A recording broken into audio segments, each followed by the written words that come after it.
What we have here is an Atwood machine. It has a single fixed pulley and two different masses. M2 is 2 kilograms, M1 is 1 kilogram, and we're asked to determine the acceleration of the system and the tension in the string, twang.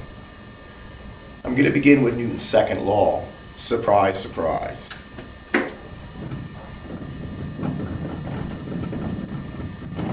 Now, what is the net force on the system?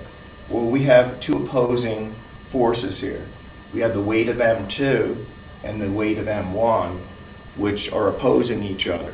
So the net force will be M2G, the weight of M2, minus M1G. And that will set equal to the mass of the system, M1 plus M2, times the acceleration of the system. Now we'll solve for acceleration, and we get M2G minus M1G divided by the mass of the system, M1 plus M2. So in the numerator here, we have G times the quantity M2 minus M1. In the denominator, M1 plus M2. So we're looking at G, which is 10 meters per second squared, multiplied by the difference in the masses, 2 minus 1, divided by the summation of the masses, 1 plus 2.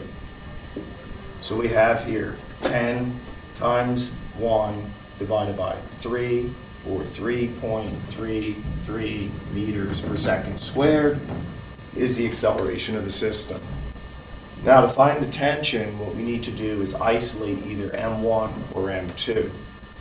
If we isolate M1, then we see that tension is an external force, T, and M1's weight is also, of course, an external force, M1G. So applying Newton's second law again,